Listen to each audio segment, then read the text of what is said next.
BJP के PM पद के उम्मीदवार मोदी पर आत्मघाती हमला होने वाला था। क्या वाराणसी में पर्चा दाखिल करते वक्त मोदी पर बड़े हमले की साजिश थी? यूपी के गोरखपुर से अयोध्या जाते वक्त पाकिस्तानी मूल के 2 आत्मघाती आतंकियों की गिरफ्तारी के बाद ये सनसनीखेज खुलासा हुआ है। पाकिस्तान के मुल्तान से कहा जा रहा है कि इन दोनों ही लोगों का ताल्लुक है, लेकिन ऐसे में एक बड़ा सवाल ये कि आखिर क्या अब मोदी के लिए इस तरह की जो साजिश है वो पूरी तरह से नाकाम हो गई है? पाकिस्तान के मुल्तान और कोहट के रहने वाले इन दोनों लश्कर के दहशतगर्दों ने अफगानिस्तान के कजाकिस्तान में ट्रेनिंग ली है। दोनों गिरफ्तार आतंकियों की उम्र 20 से 22 साल के बीच बताई जा रही है। सूत्रों की माने तो दोनों वाराणसी में मोदी पर फिदायीन हमला करने की फिराक में थे। सूत्रों की माने तो बीजेपी के पीएम पद के उम्मीदवार मोदी पर वाराणसी में पर्चा दाखिल करने के दौरान बड़ा हमला करने की साजिश रची जा रही थी। बताया जा रहा है कि इन दोनों को दिल्ली पुलिस की स्पेशल सेल की टीम ने गिरफ्तार किया है। आईएम सरगना तहसीन अख्तर से पूछताछ से मिली सूचना के आधार पर गोरखपुर के एक धर्मशाला से इन्हें गिरफ्तार किया गया है।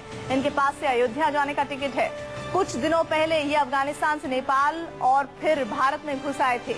यूपी पुलिस की एटीएस इनसे पूछताछ कर रही है। दोनों संदिग्ध पाकिस्तानी आतंकियों के नाम मुजामिल और बरकत बताए जा रहे हैं। मोदी की रैलियों पर हमले से ही आतंकियों की नजर है और खुफिया विभाग कई बार अलर्ट भी जारी कर चुका है। संवाददाता जितेंद्र शर्मा इस पूरी खबर पर डिटेल के साथ जुड़ रहे हैं। जितेंद्र, एक बड़ी कामयाबी ये समझा जा सकता है, लेकिन क्या ये भी कहा जा सकता है साथ ही कि खतरा अब टल चुका है?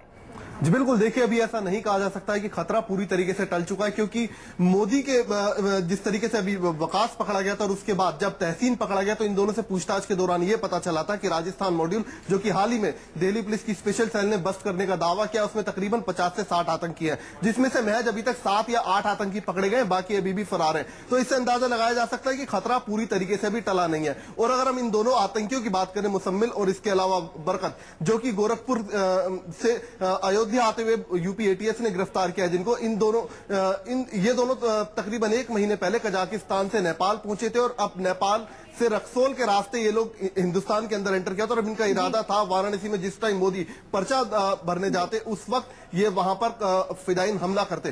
तो फिलहाल इनकी जो साजिश थी, जो इनका मंसूबा था, वो नाकाम हो चुका है। लेकिन अभी भी जो स्लीपर सेल इस वक्त यूपी में ऑपरेट कर रहा है, उसके काफी आतंकी अभी भी पुलिस की गिरफ्त से फरार हैं। जी जितेंद्र, आप हमारे साथ बने रहिए। गोरखपुर से 2 आत्मघाती आतंकियों को गिरफ्तार किया गया है और इस पर गोरखपुर के सांसद योगी आदित्यनाथ ने क्या कहा है, आइए सुनिए। 2 वर्ष से लगातार चिल्ला रहे हैं। मैंने पूरे बॉर्डर का दौरा भी किया था और मैंने कई सम्मेलन, कई बड़े बड़े प्रदर्शन किए थे और शासन प्रशासन दोनों को, यानी सड़क पे भी आंदोलन किया था और संसद में भी इस मुद्दे को उठाया था कि नेपाल को माध्यम बना करके और राष्ट्रीय तत्व, खासतौर से इंडियन मुजाहिदीन और हिजबुल मुजाहिदीन से जुड़े हुए आतंकी भारत में घुसपैठ कर रहे हैं। लेकिन ये दुर्भाग्यपूर्ण है कि उसको हल्केपन से लिया जा रहा है। और एक खुफिया जानकारी है कि चुनाव के समय प्रमुख भाजपा नेताओं को, हिंदू नेताओं को इंडियन मुजाहिदीन निशाना बना सकती है, लेकिन केंद्र की सरकार और राज्य की सरकार उसे हल्केपन से ले रही है। और उसी का परिणाम है कि लगातार इन जो आतंकी गतिविधियों में लिप्त तत्व हैं, इनका दुस्साहस बढ़ता जा रहा है।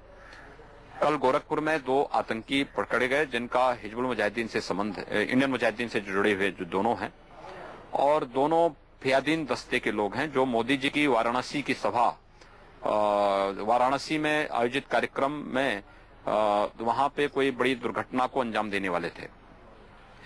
ये सुरक्षा के साथ खिलवाड़ है, आतंकवाद को राजनीति के साथ जोड़ने का एक पाप है। राजनीति अपने वोट बैंक के साथ आतंकवाद और वोट बैंक को जोड़ने का जो पाप कांग्रेस, सपा, बसपा, इन सभी राजनीतिक दलों ने किया है, आज वह आतंकी घटनाओं के रूप में आया है।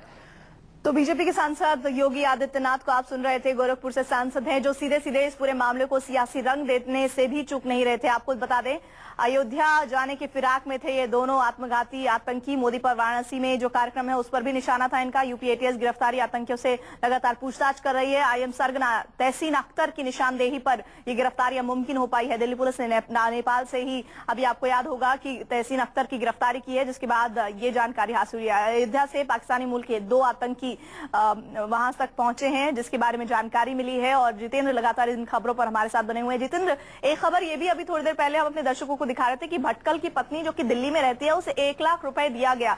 क्या इस खबर को भी उससे जोड़कर देखा जा सकता है? जी बिल्कुल, देखिए तमाम जितने भी सीक्वेंसेस हैं उनको दिल्ली पुलिस की स्पेशल सेल भी जोड़ने की कोशिश कर रही है, क्योंकि इन दोनों की गिरफ्तारी तहसीन अख्तर की निशानदेही पर हुई है। तहसीन अख्तर ने इन दोनों का नाम कबूला था, जिसके बाद इस बात की जानकारी माफ कीजिएगा यूपी एटीएस को दी गई और फिर यूपी एटीएस ने इनको गोरखपुर से अयोध्या जाते हुए गिरफ्तार किया। तो फिलहाल दिल्ली पुलिस की स्पेशल सेल ये भी कोशिश करेगी कि इनको जल्द से जल्द दिल्ली भी लाया जाए, और ताकि तहसीन अख्तर के आमने सामने इनको बिठाकर इनकी फॉरवर्ड प्लानिंग क्या थी वो भी, उसका भी खुलासा किया जा सके। और यहाँ पर प्रीति ये जानना भी बेहद जरूरी है कि जो हथियार इनके पास से बरामद हुए हैं, दो AK-47, 4 पिस्टल और साथ ही 70 कारतूस, तो इससे भी साफ अंदाजा लगाया जा सकता है कि इनका जो मंसूबा था वो कितना खतरनाक था। और खास बात यह भी है कि ये दोनों आतंकी कजाकिस्तान में ट्रेनिंग ले चुके हैं, और इन दोनों का जो मकसद था, इन्होंने जो कबूला है कि रियाज भटकल के सामने इन्होंने अपना मकसद जब जाहिर किया तो इनका कहना था कि अफगानिस्तान में नाटो की सेना के अगेंस्ट लड़ना चाहते हैं। लेकिन रियाज भटकल ने पहले इनको ये टास्क दिया और उसके बाद फिर इनको वापस पाकिस्तान लौटना था, लेकिन उससे पहले इनकी गिरफ्तारी यहाँ पर हो गई है। जी लेकिन एक बात बताइए, अभी योगी आदित्यनाथ जिस बात का जिक्र कर रहे थे, उन्होंने कहा कि इस तरह की जानकारियां तो लगातार है कि आतंकवादी नरेंद्र मोदी को निशाना बनाए हुए हैं। ये अपने आप में बहुत अहम सवाल हो जाता है कि क्या लाइटली लिया जा रहा था, या फिर वाकई में इन्वेस्टिगेशन को उस लिहाज तक पहुंचाया जा रहा था कि पुख्ता सुराग हाथ में लगे और फिर इनकी गिरफ्तारी हो।